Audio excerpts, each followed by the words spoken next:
Inilah detik-detik kedatangan iblis ketika jenazah Nabi Muhammad hendak dimandikan. Dikisahkan, dahulu setelah wafatnya Nabi Muhammad SAW, muncullah sebuah kejadian gaib yang menakutkan.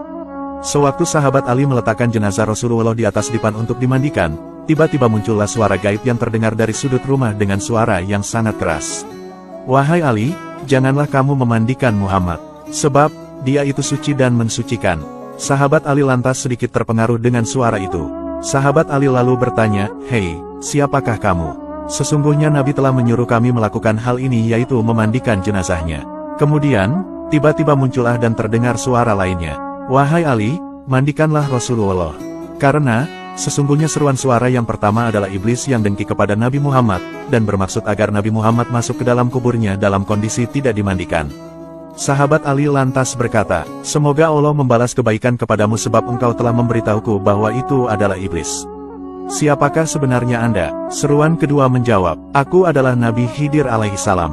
Aku menghadiri jenazah Nabi Muhammad SAW. Ternyata, Nabi Khidir alaihissalam waktu itu ikut bertaksiah atas wafatnya Rasulullah SAW. Di waktu itu pula, iblis datang untuk membujuk sahabat Ali agar tidak usah memandikan jenazah Rasulullah. Namun atas petunjuk Nabi Khidir, akhirnya sahabat Ali mantap untuk memandikan Rasulullah SAW. Sahabat Ali lantas memandikan Rasul, sedangkan Al-Fadl ibnu Abbas dan Usama ibnu Zaid mengguyurkan air ke tubuh Nabi. Sementara, malaikat Jibril membawakan obat pengawet dari surga. Setelah dimandikan, kemudian jenazah Rasulullah SAW dikafani. Setelah jenazah Rasulullah telah dimandikan, dikafani, dan disolati, barulah jenazah Rasulullah disemayamkan ke liang kubur. Jenazah Rasulullah dimakamkan di kamar Siti Aisyah radhiyallahu anha pada malam Selasa, dan ada pula yang mengatakan pada malam Rabu tengah malam. Siti Aisyah lantas berdiri di atas kubur Nabi dan berkata, "Wahai orang yang tidak pernah memakai sutera dan tidak pernah tidur di atas kasur yang empuk. Wahai orang yang keluar dari dunia, sedangkan perutnya tidak pernah kenyang dengan roti gandum. Wahai orang lebih suka tikar daripada ranjang. Wahai orang yang tidak pernah tidur sepanjang malam karena takut kepada neraka."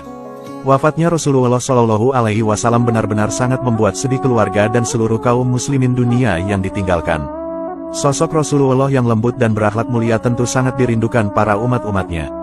Meskipun Rasul telah wafat, tetapi kita tetap bisa menyalurkan rindu dengan menziarahi makam Nabi Muhammad SAW. Islam menganjurkan umatnya untuk berziarah ke makam Rasulullah SAW di Madinah. Kalau menziarahi makam orang tua dan makam orang saleh dianjurkan, maka makam Rasul SAW lebih layak lagi untuk diziarahi. Selain untuk mengingat kematian, ziarah kubur di makam ulama dan para wali, terlebih lagi makam Nabi Muhammad SAW yang berdaya guna untuk meraih keberkahan.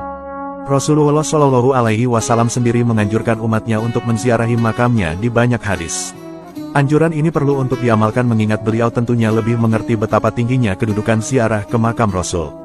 Syekh Said Bakri bin Said Syato Dimyati dalam kitab I'anatut Thalibin berkata, sebagian ulama mengatakan bahwa orang yang menziarahi makam Rasulullah SAW berhak menerima 10 kehormatan dari Allah Subhanahu wa Ta'ala. Barang siapa yang berziarah ke makam Nabi Muhammad, maka ia akan memperoleh 10 kehormatan dari Allah Subhanahu wa Ta'ala.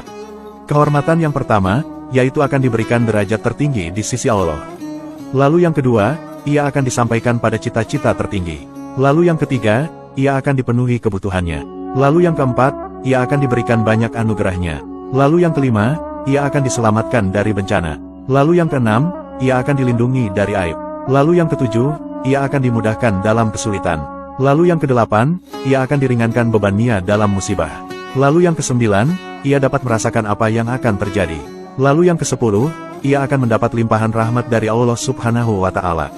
Bagi orang yang mampu menempuh perjalanan ke kota suci Madinah, maka selayaknya ia tidak melewatkan kesempatan untuk menziarahi makam Rasulullah SAW. Sayang sekali kalau melewatkan kesempatan emas tersebut mengingat banyak sekali keutamaan yang Allah sediakan untuk mereka yang menziarahi makam Rasul. Di samping itu, ziarah ke makam Nabi Muhammad sudah menjadi hak beliau terhadap umatnya bahkan segenap makhluk Allah. Syafaat Nabi Muhammad akan selalu dinantikan para umat-umatnya baik di dunia maupun di akhirat.